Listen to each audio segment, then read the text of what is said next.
สองมือที่มีอยู่บ่หน่อยเกินบ้าดอกมันหลายหัวควายตายบ่มีฝังแต่กี้หนังก็กินได้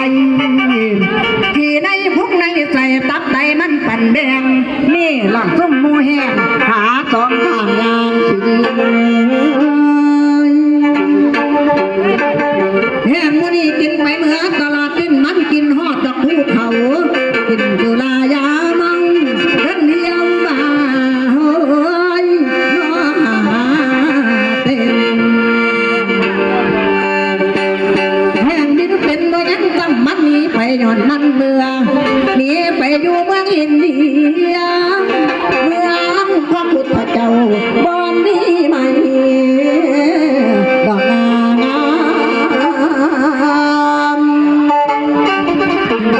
แห้งขอคำขอลาย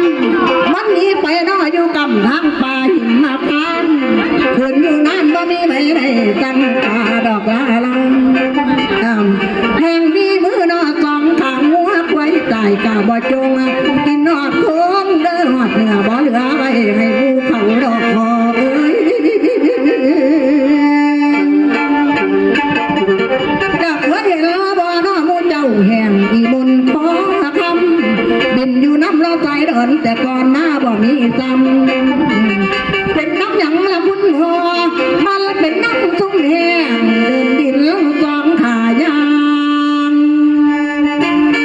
ได้คิดบังเด้อพ่อเด้อคิดบังเด้อแม่เด้อหัวควายตายอยู่ใต้ลางแห้งสองขาเด้อหมูนี่มันกินเกียงแม่นบ่ยังมันกินเกียง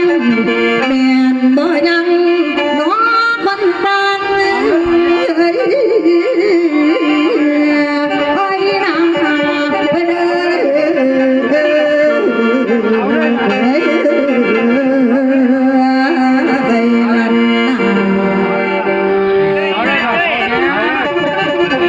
อนุตนศาสตร์ที่แม่เล่าแล้วมาตั้งแต่เด็กๆแล้วว่าข่อยยังฟังเงินท่อนบัตรเอาก่อนเงินท่อนบัตรอีกก่อนหนึ่งกับพ่อเนาะแล้วก็จังยาวโตเนาะเจ๊ข่อยเราจะกินขนมบ่แซ่บจังท่อนที่หลังไม่ไงแล้วถึงเอาเงินท่อนบัตรไม่ไงแล้วก็ยาวเท่าเดียวโดนจบเนาะร้อนไม่ไงแล้วมาตะบุดเสาเอาแค่ก็ต้องทอนหรอกเอาเบิร์นด้วย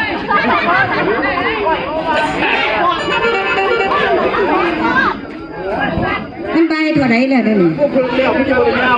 เอารถเอาเงินท่อนมาเนี่ยเพิ่นมา2 ขันแต่ได้เพื่อนเนี่ย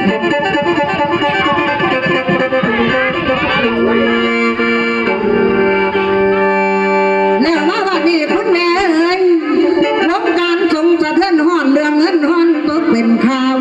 เกิดเท้าไปทั่วล่าเลยขายหน้าดอกไม้ทรงพุทธศาสนาว่ามสิไว้คงลงจุ่มปังวันสมุทรย้อนคนเอาคองขุดมาเฮ็ดบุญนอกการแล้วผู้ต้องถือกองหาต้องมีใจใส่พองผู้ถือเพศพบมาจากใดเข้าไปเกี่ยวของเรื่อมของเขา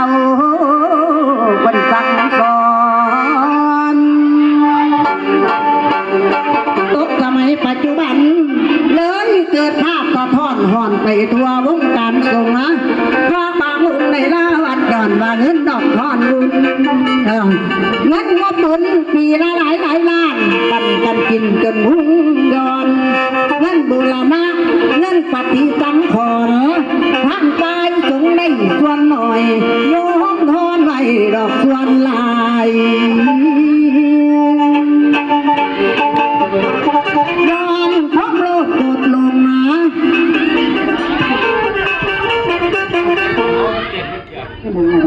ต้องไปก่อนนี้